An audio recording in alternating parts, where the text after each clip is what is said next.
ఈరోజు డిమాండ్ లేక ధర లేక ఈరోజు ఇక్కడ ఉన్న రైతులంతా నష్టానికి అమ్ముకుంటున్నారు.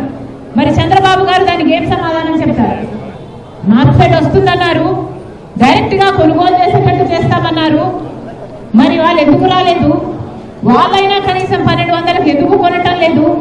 పోనీ మీరిచ్చిన 1200 గ్యారంటీకి మీరైనా ఇంతవరకు ఒక్కరికైనా ఒక్క అకౌంట్లో అయినా డబ్బులు ఎందుకు వేయలేదు? ఇక్కడ పండించిన రైతులందరూ 600కే అమ్ముకోవాల్సిన అవసరం ఎందుకు వస్తుంది?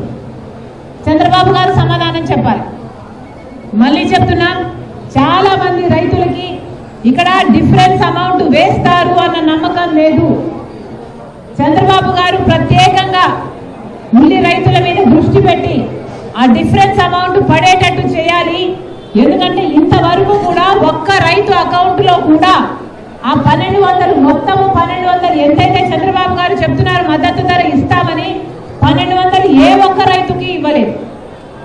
నిన్న కూడా ఇక్కడ చాలా స్టాక్ ఉందని చెప్తున్నారు.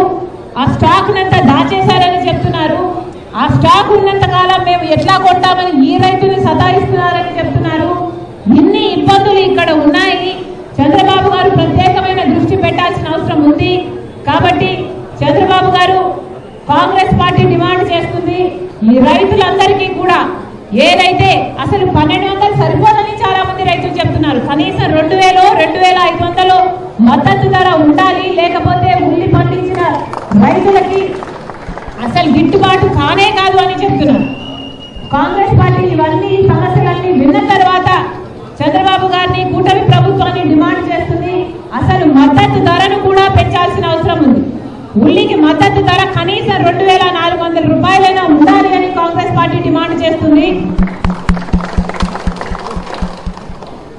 ఇప్పుడు 1200 ఏదైతే చంద్రబాబు గారు అంటున్నారో ఆ 1200 వచ్చేటట్టు వెంటనే చర్యలు తీసుకోవాలని, ఇంతవరకు ఒక్క రైతుకు కూడా 1200 ఆయన చేతిలో ముట్టలేదని వెంటనే చంద్రబాబు గారు స్పందించి 1200 ఆ రైతుల అకౌంట్ లో వచ్చేటట్టు చేయాలని కాంగ్రెస్ పార్టీ డిమాండ్ చేస్తుంది. జై కాంగ్రెస్, జై కాంగ్రెస్.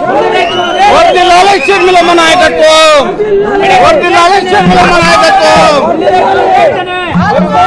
ఉల్లి రైతులు వెంటనే ఆదుకోవాలి.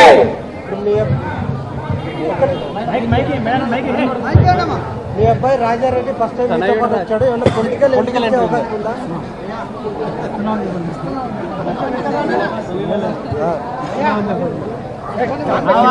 చెప్పాలి మేడం, రావాలని చెప్తున్నాను.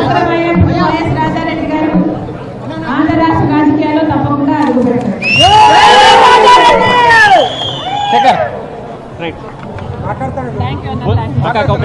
ఉల్లి రైతుల కన్నీళ్లు చూసేందుకు షర్మిల కర్నూలు రావడం జరిగింది. మనతో మాట్లాడగలం మేడం, ఈ రోజు ఉల్లి రైతుల బాధలు